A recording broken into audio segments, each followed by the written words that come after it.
Mazmur 78. Pelajaran dari sejarah.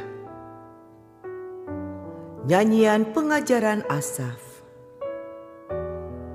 Pasanglah telinga untuk pengajaranku, hai bangsaku. Sendengkanlah telingamu kepada ucapan mulutku. Aku mau membuka mulut, mengatakan amsal. Aku mau mengucapkan teka-teki dari zaman purbakala yang telah kami dengar dan kami ketahui, dan yang diceritakan kepada kami oleh nenek moyang kami. Kami tidak hendak menyembunyikan kepada anak-anak mereka, tetapi kami akan menceritakan kepada angkatan yang kemudian puji-pujian kepada Tuhan dan kekuatannya, dan perbuatan-perbuatan ajaib yang telah dilakukannya. Telah ditetapkannya peringatan di Yakub, dan hukum Taurat diberinya di Israel. Nenek moyang kita diperintahkannya untuk memperkenalkannya kepada anak-anak mereka, supaya dikenal oleh angkatan yang kemudian, supaya anak-anak yang akan lahir kelak bangun dan menceritakannya kepada anak-anak mereka, supaya mereka menaruh kepercayaan kepada Allah dan tidak melupakan perbuatan-perbuatan Allah, tetapi memegang perintah-perintahnya. Dan jangan seperti nenek moyang mereka, angkatan pendurhaka dan pemberontak, angkatan yang tidak tetap hatinya dan tidak setia jiwanya kepada Allah. Bani Efraim, pemanah-pemanah yang bersenjata lengkap, berbalik pada hari pertempuran. Mereka tidak berpegang pada perjanjian Allah dan enggan hidup menurut Tauratnya. Mereka melupakan pekerjaan-pekerjaannya dan perbuatan-perbuatannya yang ajaib yang telah diperlihatkannya kepada mereka. Di hadapan nenek moyang mereka dilakukannya keajaiban-keajaiban. Di tanah Mesir, di padang Zoan, dibelahnya laut, diseberangkannya mereka, didirikannya air sebagai bendungan, dituntunnya mereka dengan awan pada waktu siang, dan semalam suntuk dengan terang api. Dibelahnya gunung batu di padang gurun. Diberinya mereka minum banyak air seperti dari samudra raya. Dibuatnya aliran air keluar dari bukit batu, dan dibuatnya air turun seperti sungai. Tetapi mereka terus berbuat dosa terhadap Dia dengan memberontak terhadap Yang Maha Tinggi di padang kering. Mereka mencobai Allah dalam hati mereka dengan meminta makanan menuruti nafsu mereka. Mereka berkata terhadap Allah, "Sanggupkah Allah menyajikan hidangan di padang gurun?" Memang Ia memukul gunung batu sehingga terpancar air dan membanjir sungai-sungai. Tetapi sanggupkah Ia memberikan roti juga, atau menyediakan daging bagi umatnya? Sebab itu, ketika mendengar hal itu, Tuhan gemas. Api menyala menimpa Yakub, bahkan murka bergejolak menimpa Israel. Sebab mereka tidak percaya kepada Allah dan tidak yakin akan keselamatan daripadanya. Maka Ia memerintahkan awan-awan dari atas, membuka pintu-pintu langit, menurunkan kepada mereka hujan mana untuk dimakan, dan memberikan kepada mereka gandum dari langit. Setiap orang telah makan roti malaikat. Ia mengirimkan perbekalan kepada mereka berlimpah-limpah. Ia telah menghembuskan angin timur di langit dan menggiring angin selatan dengan kekuatannya. Ia menurunkan kepada mereka hujan daging seperti debu banyaknya, dan hujan burung-burung bersayap seperti pasir laut.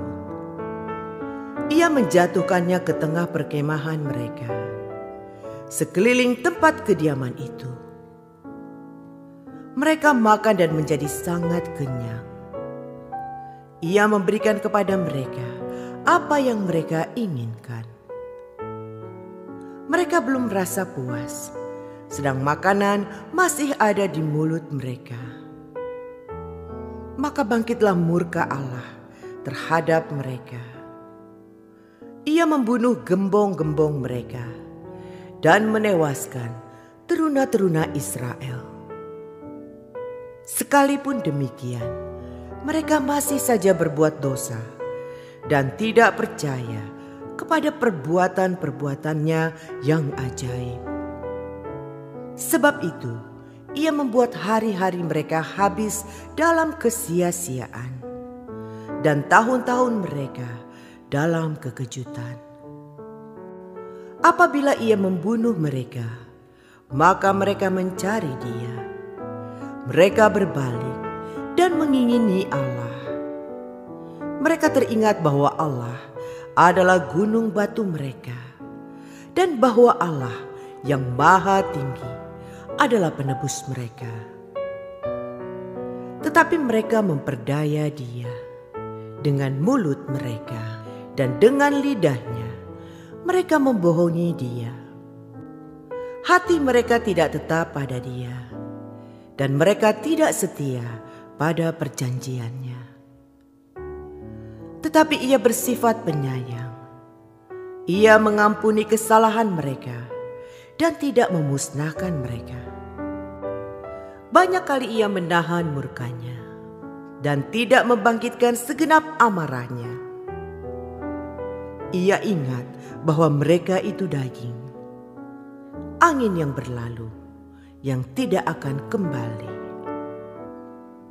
Berapa kali mereka memberontak terhadap dia di padang gurun dan menyusahkan hatinya di padang belantara. Berulang kali mereka mencobai Allah, menyakiti hati yang kudus dari Israel. Mereka tidak ingat kepada kekuasaannya, kepada hari ia membebaskan mereka daripada lawan. Ketika ia mengadakan tanda-tanda di Mesir dan mujizat-mujizat di padang Zoan. Ia mengubah menjadi darah sungai-sungai mereka dan aliran-aliran air mereka sehingga tidak terminum. Ia melepaskan kepada mereka lalat pikat yang memakan mereka dan katak-katak yang memusnahkan mereka. Ia memberikan hasil tanah mereka kepada ulat dan hasil jeripayah mereka kepada belalang. Ia mematikan pohon anggur mereka dengan hujan batu dan pohon-pohon ara mereka dengan embun beku. Ia membiarkan kawanan binatang mereka ditimpa hujan es dan ternak mereka disambar halilintar. Ia melepaskan mereka kepada murkanya yang menyala-nyala, kegemasan, kegeraman, dan kesesakan. Suatu pasukan malaikat yang membawa malapetaka. Ia membiarkan murkanya berkobar. Ia tidak mencegah jiwa mereka dari maut. Nyawa mereka diserahkannya kepada penyakit sampar. Dibunuhnya semua anak sulung di Mesir. Kegagahan mereka yang pertama-tama di kemah-kemah Ham. Disuruhnya umatnya berangkat seperti domba-domba. Dipimpinnya mereka seperti kawanan hewan di padang gurun. Dituntunnya mereka dengan tentram, sehingga tidak gemetar, sedang musuh mereka dilingkupi laut. Dibawanya mereka ke tanahnya yang kudus, yakni pegunungan ini yang diperoleh tangan kanannya. Dihalaunya bangsa-bangsa dari depan mereka. Dibagi-bagikannya kepada mereka tanah pusaka dengan tali pengukur. Dan disuruhnya suku-suku Israel mendiami kemah-kemah mereka itu.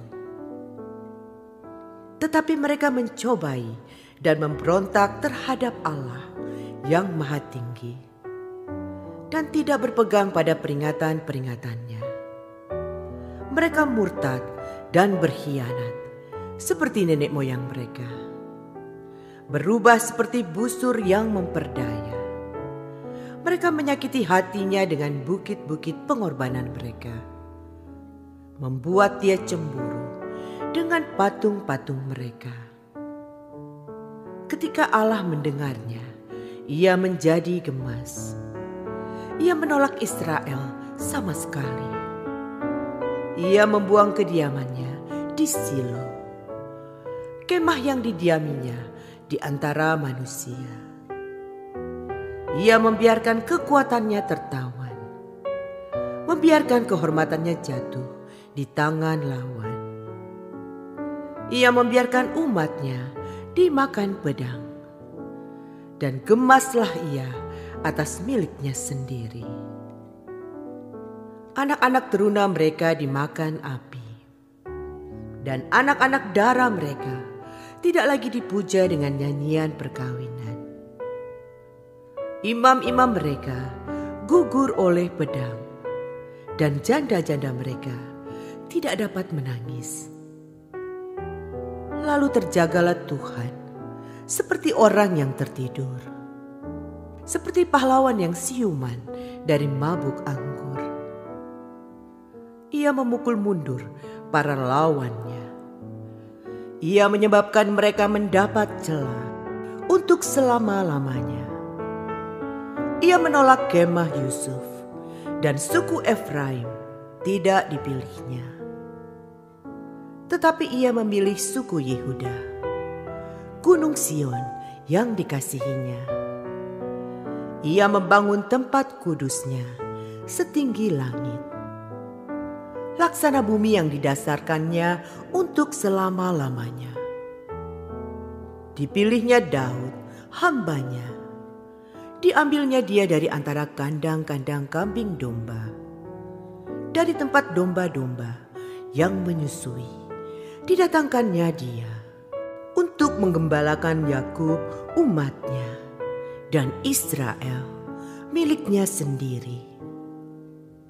Ia menggembalakan mereka dengan ketulusan hatinya dan menuntun mereka dengan kecakapan tangannya.